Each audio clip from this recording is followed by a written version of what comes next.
Hello, everybody. Welcome.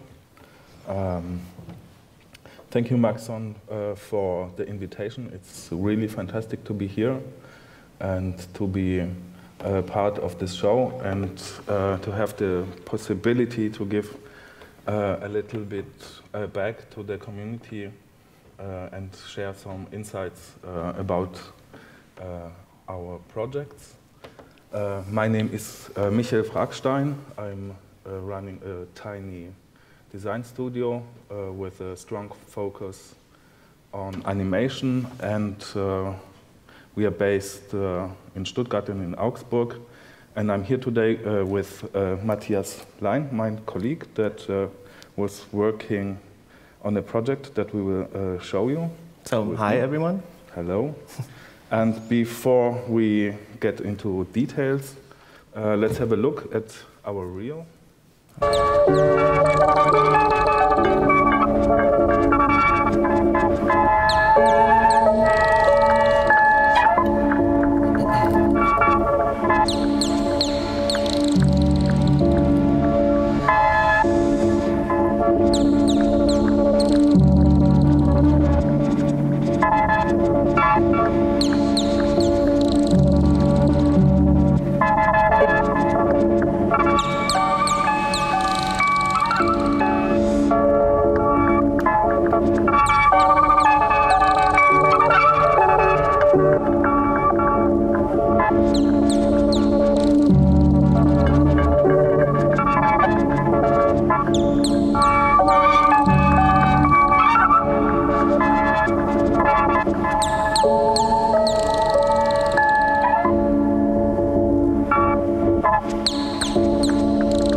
Thank you.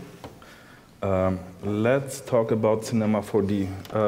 I'm into Cinema 4D since 20 years. It sounds really terrible long. And I started out in the area of architecture. I studied architecture and design here in Stuttgart and the Art Academy. And my first tasks in cinema were handling 3D geometry and doing some visualizations. So this is my main tool. There are many other tools around it, but this is our main tool. And the other tool that I use even more than 2 decades, some more years, with pencils. And this will be exactly our topic. These are some sketches from the LAMY project that we will show you. LAMY is a brand. They're producing writing instruments, and I think they created some really iconic products that probably the most of you will be familiar with. At least my time in primary school, almost everybody had a LAMY Safari. So this is this was quite a heritage that we are suddenly facing, and a big challenge. And last year we were asked to produce 8 videos to showcase the new products. Mainly these are models that already exist with new materials, new coatings, and the first step was to show this within the company. So let's have a look at some of them.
Well, that's it.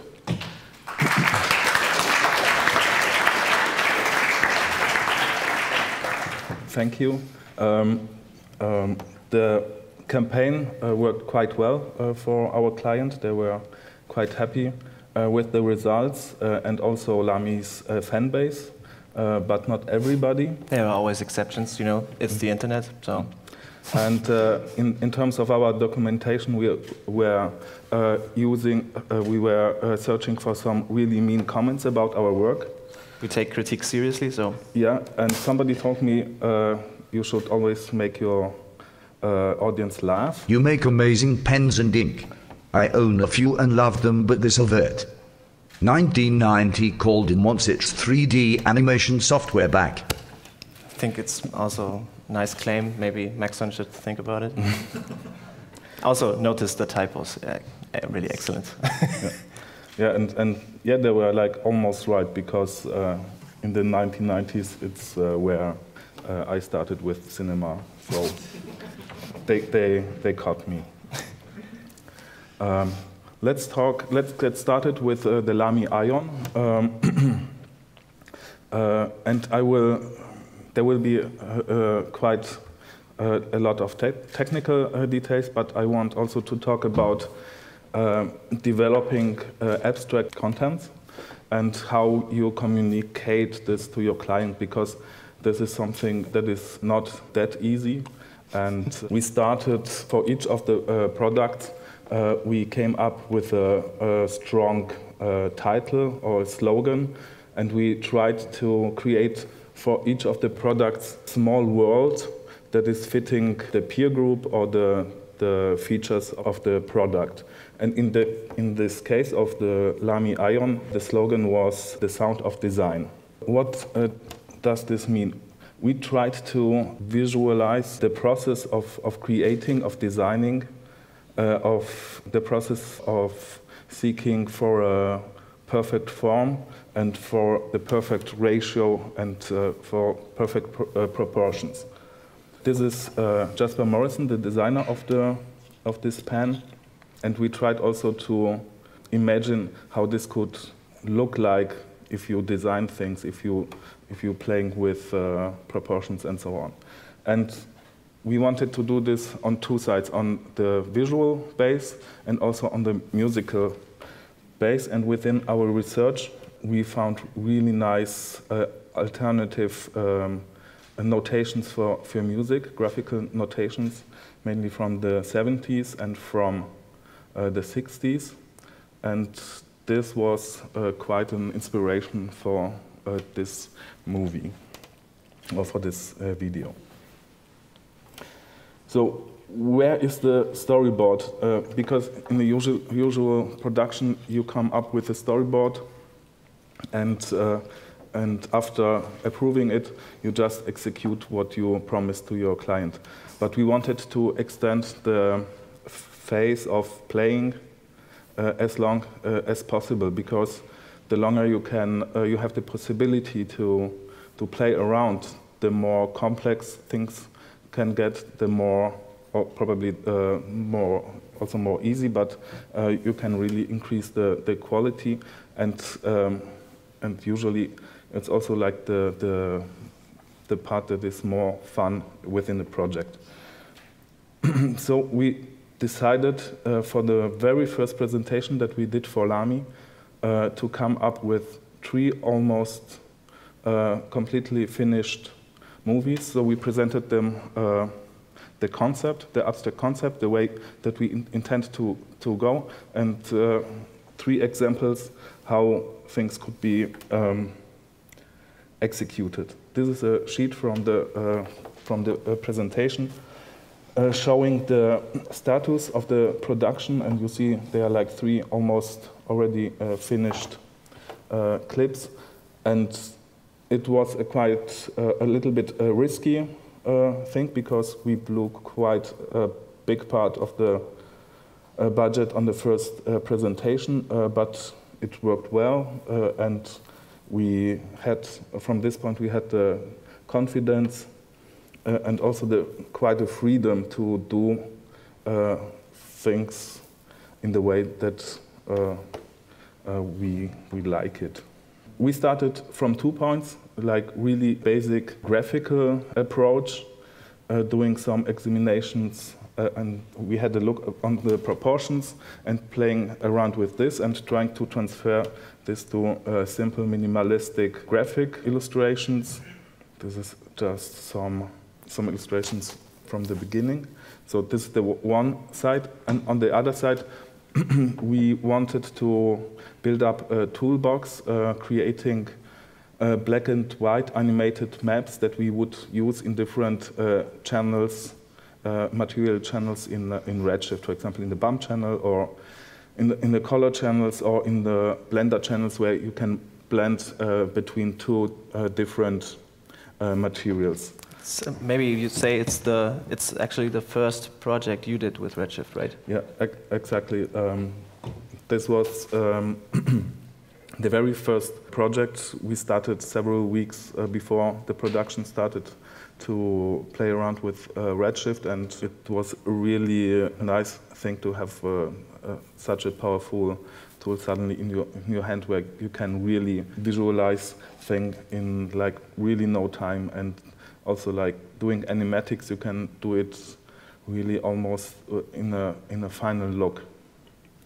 So let's have a look at, let's jump to cinema and let's have a look at how we created this animated maps. Let's get started with a simple disk and a formula deformer. It would be nice to have some more subdivisions to make things more smooth, and to probably to set the fall of the capsule to have more control about the deformer.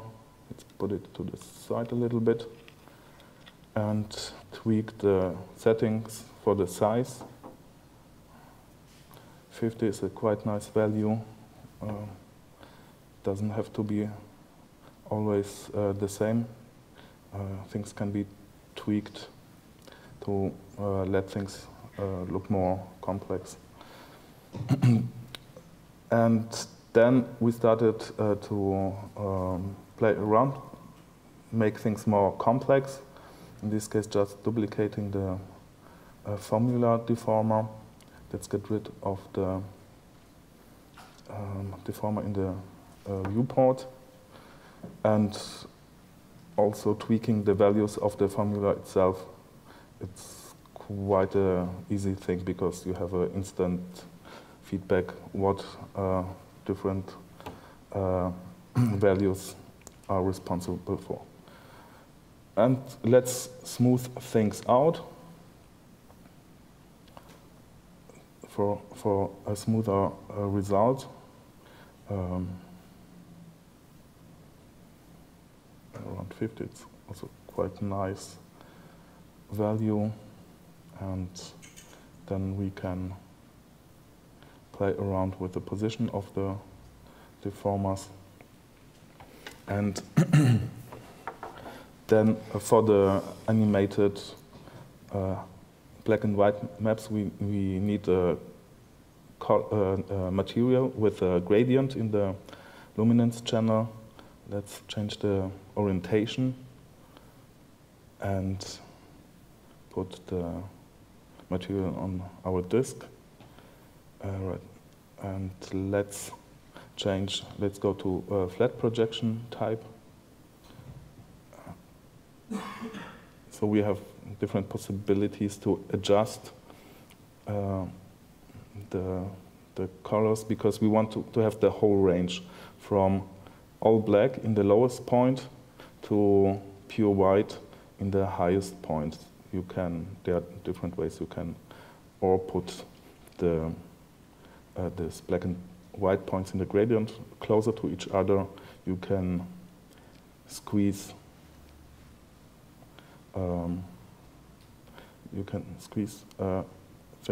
things and place them so for the best result.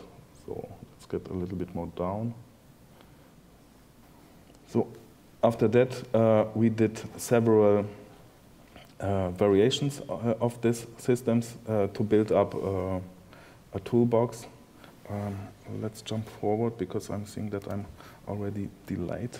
Okay, maybe I can add that this project was done in Cinema 4D R19, and probably lots of this stuff has gotten easier, or you can be more creative with the new fields. So exactly, because we had like this step in between, doing the layout, more graphical layout, and combining different animated maps in After Effects, and I think this can be done like really easily now in R20. And after building up a toolbox with several variations, we started to pipe it in and doing first tests with Redshift, and we tried different approaches. We piped this animated maps to the reflectance channel, also blending materials, as I told before, also to the bump channel, and so and also with Redshift it's quite easy to iterate do various tests. And then we started quite fast with first animatics.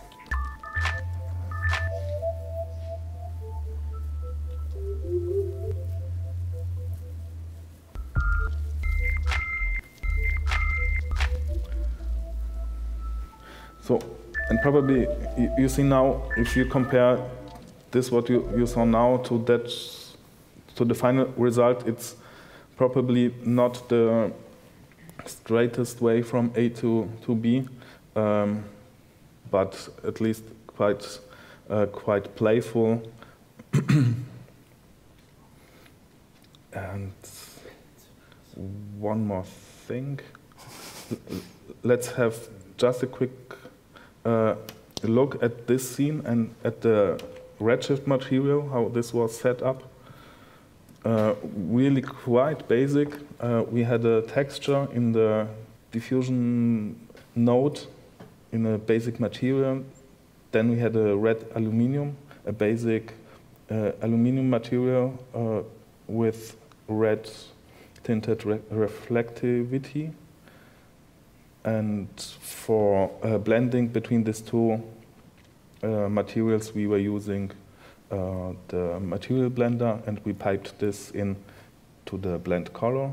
And another animated map was piped into the displacement texture node. And the only thing that you have to take care on the other side in the cinema is to place a Redshift object on your plane to enable displacement. And another thing that I want to show you really quick is this transition from starting with this disk, turning to a sphere and to cylinders, and then the cylinders drifting to the side, lifting and drifting to the side. Let's have a look at this. Really starting with a basic cylinder and turning it to a sphere by adjusting the fillet and the height. And let's jump straight into animation, push the sphere down. Right now there's, of course, no deformation. We need a deformer for that. And let's set the type of the solver to inside stretch and set the cylinder to the object area.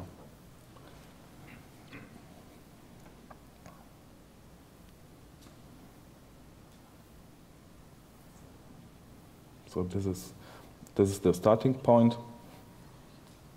The secondary or the further animation, let's animate the height of the object to, okay, let's have a keyframe here, and let's change it to, I think 45 is quite a nice value.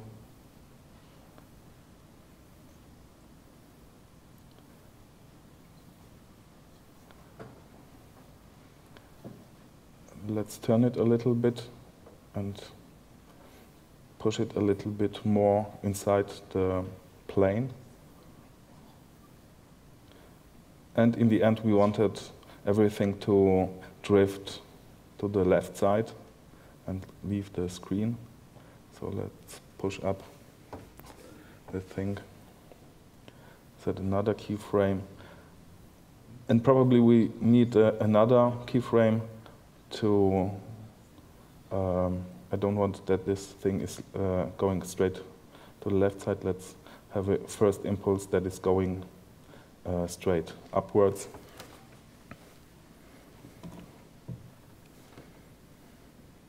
Okay, so this is the first step.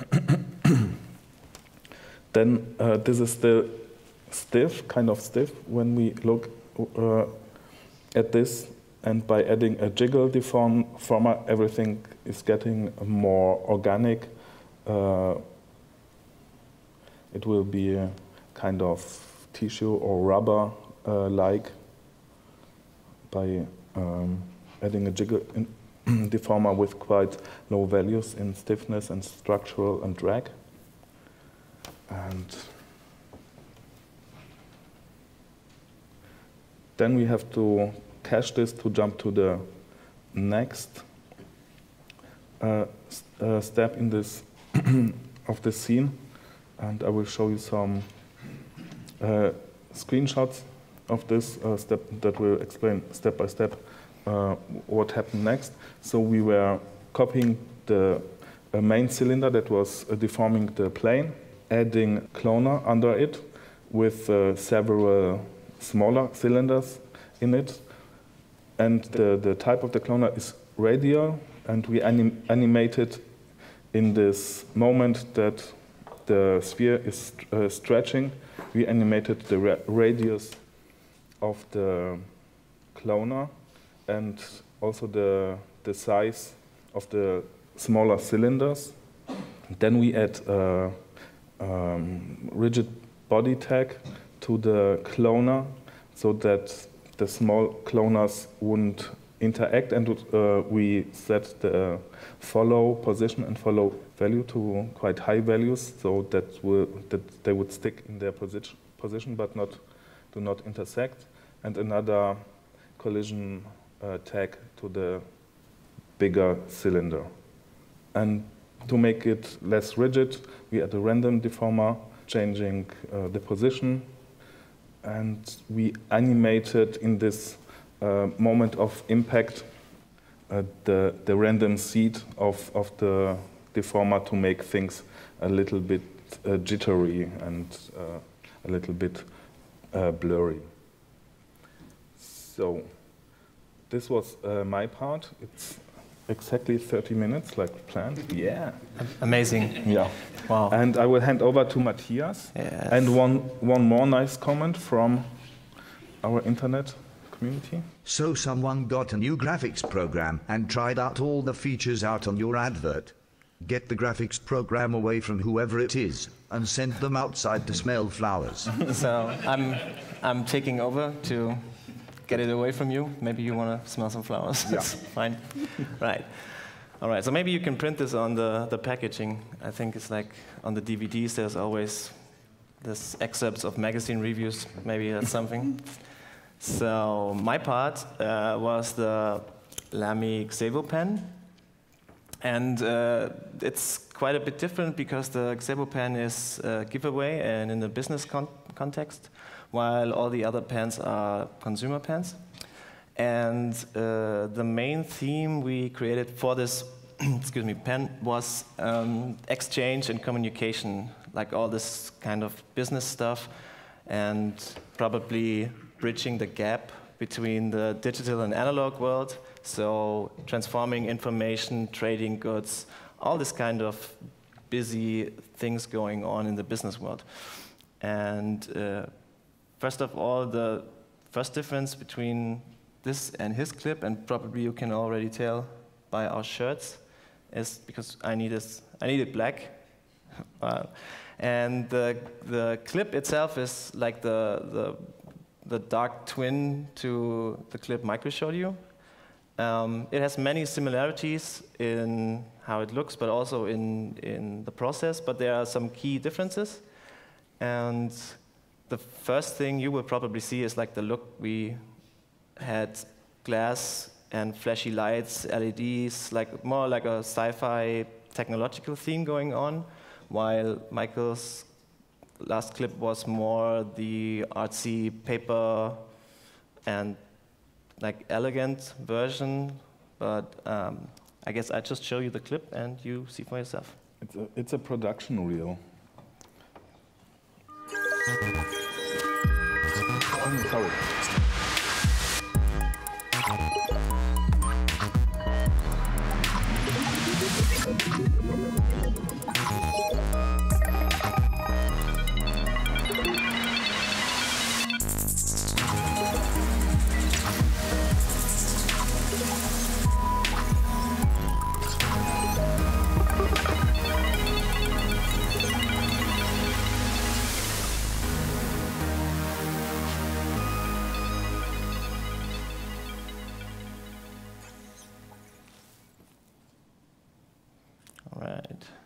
So as you can see, it's quite different. It's more in your face, I guess. And the funny thing is that also reflected in the process, how we came up with this stuff, because the process was also very different. Because contrary to Michael, I don't do sketches because I suck at drawing. So my main tool is cinema and cinema. And the way he uses his scribbles and sketches, I basically try to build quick little setups in cinema, try stuff out. And for me, it's easier to communicate ideas that way because, first of all, I'm more fluent in cinema than drawing, and also I can show and test how the things behave, how they move, not only how they look. And this led to having lots of different setups and tests over, I guess, the period of a month almost. And what Michael said before is the good thing was because he already planted the way because the client was trusting us. And so we were free to do almost anything, which is, of course, also a creative dilemma, because if you have a blank canvas, where do you start? And so we tried lots of different things, and it's stuff that normally you don't get to show or you don't get to see, but now you have to watch it. So let's take a look.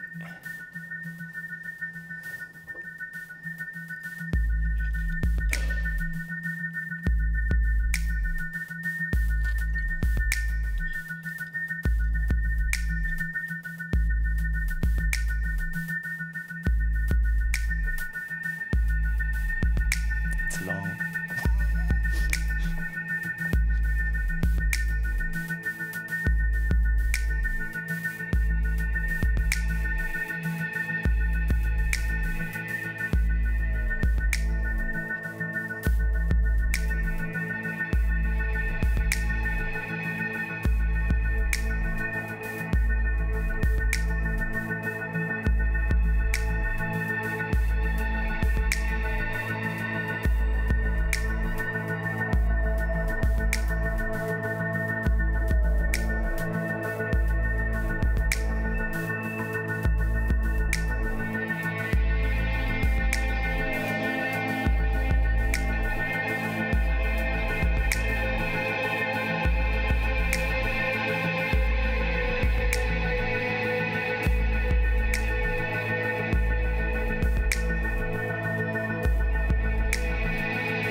Thank you.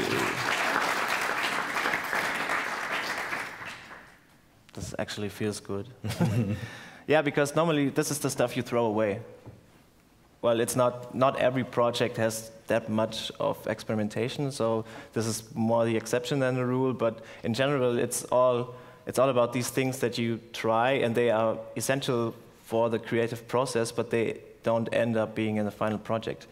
And it's always hard to throw things away that you really like, and there's a saying like kill your baby, so you have to get rid of the stuff even if it's because you need the distance. And the way we did this, I just did lots of these clips and just threw it at Michael, and he was like, killing babies. Please stop it.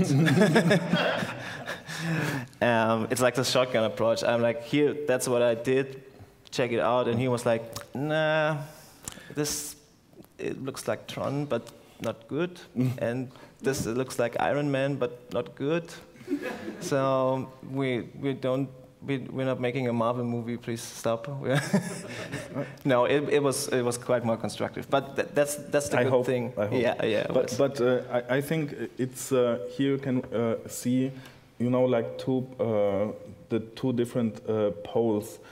Somebody like Matthias creating variety and an opulent visual output, and me as somebody that is searching the sweet spot of reduction. So what can be thrown away? How we can strip this down to the elements that we need. So yeah, that was the yeah, and the danger. I mean, there are obvious possibilities and promising stuff. Like you see, like these 4 things, they all ended more or less being piped into the final project. So we have like these cubes early on were a thing. Then the way the LED beneath the cubes react with the light and the transparency, refraction, dispersion, and also that the cubes need at some point like take in information. So these were our core concepts that we worked out really through this process. But on the other hand, the problem is if you spend much time producing something like this compared to like having a few quick sketches, it's harder to let go. So you always have to be aware that the stuff that you did is still important, and it's still important for the final project, because if you wouldn't have done this, you wouldn't have ended up with the final thing. But part of getting there is like getting over this stuff. So, and it also gives you the possibilities to pick these things and refine several techniques. May I add one last thing to keep up the sketching world up, because I think, of course, in terms of complexity, it's really hard, for example, to draw a particle simulation. But for me, it's really valuable, because if you change the media, also your brain is wired in a different way, and this change really evokes quite some interesting output. And on Matthias, I gave up already, but maybe an advice for you. Yeah, use the pen. It's less stressful, I guess. So please follow his advice. So now and also, of course, please notice the irony, because we're designing stuff for a pen. So sure. Okay, so I just want to show you some of the core principles we worked out and how they influenced the final product. So let's start with the stuff we designed for the LED screen beneath the pen. And just to give you some quick technical insights, it's very easy, and it's very basic stuff. But the good thing about this is it's like the same with the Ion. You can quickly build systems, especially with MoGraph, where you can just leave the timeline running, try stuff out, and quickly put out lots of different versions. And then later you can like sort through all of them and combine them into something new. And I just want to show you quickly how we did this for one of the animations. And it's basically, you just have a cloner, it's a grid, it has some big cubes, some small cubes, very basic stuff. So you don't need to go crazy on this. What you want to have is like a quick and easy setup. So we have this push-apart effector that just keeps them at a distance and prevents colliding when we do our animation stuff. And there's the shader. Yeah, I wiggle, as you see, horizontal. It's a shader effector, and this shader effector just pushes the clones in the X direction position. And it does so by having this noise. It's a cell noise, so you have like these hard edges, and depending on the value, it pushes them to the left or to the right. And what we did is this cell noise, you can either animate it, it has animation controls, or you can animate the seed with keyframes. And the thing is, once the seed changes, the underlying values change, so you get this from one state to the next. And if you have this blend effector, you can tween in between these states. So you don't have to set keyframes. You can use the blend effector, and he does all the tweening for you. So you can change seeds and stuff later without going through all the animations again. And we have the same thing for the vertical movement. And a good tip, I guess, like we did here, is like to separate X, Y. You can use different shader effectors, and you can offset them in time. So you don't have one movement that goes at the same time in X and Y. As you can see now, you have like this intersecting, interlocking animations. And you can throw more effectors on it, and you can build up a simple system, and just putting on and off the effectors, you quickly have like this stack of motions. And if you put it in a tracer object, you also get these nice speed lines. You can also do a sweep and to get some variation and get some thick lines. And you see, the best thing about this is you can even, like, if you don't have Redshift or something like that, you can use the most basic renderer because it's only black and white. So you can generate masks and later use it as immersive textures, and it's very quick. So, and then you can create all kinds of results once you have your different systems in motion. So you can have something chaotic like this. Or if you combine several of these systems, you can have complex parts of motion and combine them, for example, in After Effects. And you can also, this is the good thing, if you do this, somebody else can go on and continue with your work. So you can have, if you are several people, one can keep producing this stuff at a rapid speed, and the next one can use this as a library to combine it and create something different. And you can combine like noise, typo, everything. And if you cut it together, you end up with something like this, for example. And you can sync, as I said, you can sync it up with the sound, and you have, if you use this as a immersive texture, you basically have a complex lighting setup. And you don't have to create lots of keyframes in Cinema. You can basically just smash the texture on the lights or on an immersive object, and there goes your disco lighting. So what's inside the boxes? To create the boxes, because they're just simple cubes, it's like the most basic thing you can probably have. And to give them some interesting and haptic texture and surfaces, we use the JS placement. You may know it. It's a cross-platform displacement map generator that creates random, these greebly kind of stuff things. And there are several systems you can use. They all have different outcomes. And you've seen some in the process reel. They can also use it to do these sci-fi surfaces. And Yeah, here are just a few examples. You can also use your own tiles and like use JS placement the same way you use the MoGraph setup, just to do your own thing and create your own style. And you can be creative. You don't have to use it as a displacement texture. You can use it to pipe into an emissive texture. You can, as you saw in the processor, you can animate the UV offsets. So you just have like this data raining wall. And these are some of the textures we ended up using, you can see. And it's interesting because they also look like the Braille, the tactile writing system used by people with visual impairments. So it's already in the concept of there's information engraved into the surface. And if you combine this with the LED lights and the refraction and lots of dispersion, you end up with some colorful,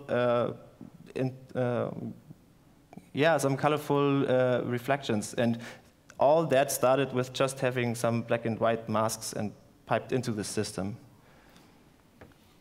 And depending on the animation and on the angle of view, you can see it almost looks like also the cube is doing something, like the textures are lighting up and changing. But they are not there, just like in the bump channel. But because everything else is moving and the light is always changing, it keeps this motion going. So what to put in the box? Well, you've seen in the process reel we started trying to do something organic, some fluid simulations, but somehow, I mean, it looks nice. You can iterate on that one. You can cache it and put it in all the cubes. It's easy to create, and it has a nice impact motion. But also, on the other hand, if you see, it's not really fitting because it looks too organic almost. It looks like an explosion or something is leaking inside the cube, or even when you put it into the reds, it looks like blood, so it has more like this gothic thing going on, which is not really fitting to our concept. So we were looking for something else, and then we came up with something like that. It's like, this is a video of neurons firing, and because they receive electrical signals, and then we thought, well, maybe that fits with our concept, and the visual style is also nice. You can abstract this down to something that works in motion graphics. And also the idea of transmitting light and electrical signal is something that works with our business and information exchange idea. So how do you do that? Well, turns out there's something called diffusion limited aggregation. And it's, basically it's one of the simplest fractals you can generate, and everybody loves fractals, right? So you can see it in many systems like electro deposition, mineral deposits, dielectric breakdowns, copper, you know all the stuff. If you really want to know what it's about, ask the Intagma guys. They know this stuff. They also have a nice Houdini tutorial, so if you're into that, visit their site. And I can't show you how it's done in Houdini, but I can show you how you can build something similar in Xparticles. It has this interesting generator that's called XP Cell Auto. And what you can do with it is create something like this. It has different modes, but you can see there's also this mode diffusion limited aggregation. And if you add some modifiers, you can get something that looks nice and is also some sort of simple system. As you can see, you just keep the timeline running, you change a few parameters here and there, and you get nice stuff. So I have to speed up, right? We're a bit behind. Well, yeah, but keep it running for a moment, because now it's not looking like much because it's one color. Not the most beautiful color, I might add. And if you remember what ended up in the clip, there's something different because you also have like this pulsing motion. And you can change a few parameters, for example, the size. And if you start using some more beautiful colors, or even a gradient, yeah, maybe not that. let's see, one more try. No, not the color, not the color. Right. You can use it in the emitter, but even better is it to use it directly in the XP-Cell Auto generator, because you have different methods, and one of the methods is change the color depending on the generation. So that means the particles that are starting from the seed, they become the leftmost color. In this case, it's the white. And every generation goes down the ramp and changes its colors. So if you see, now it's like going from white to purple. And then you can use also a color modifier.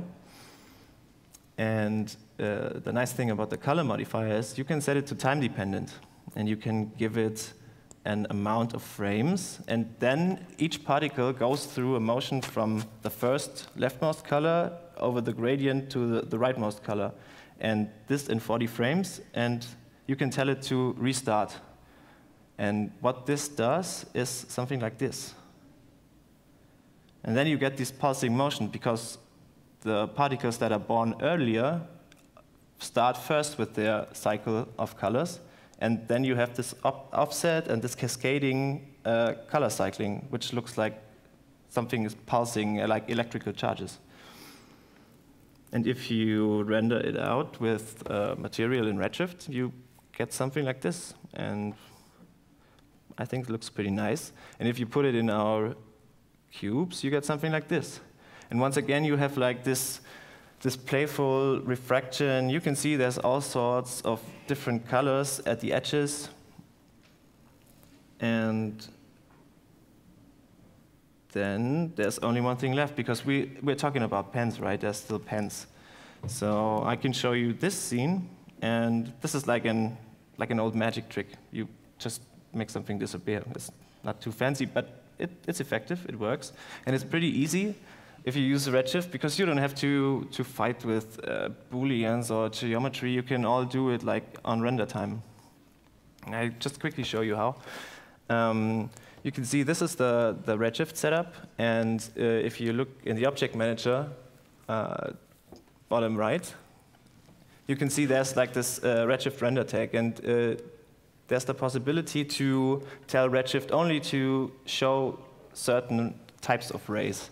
And there's the primary ray. It's basically what the camera sees directly. And then there's these secondary rays. It's all the rays that go through reflection, refraction, something like that. And if you keyframe this tag and just tell it from one frame to the next to stop viewing the primary rays, and if you set the camera that at the moment you keyframe and change this, everything is occluded, you can go on to change this.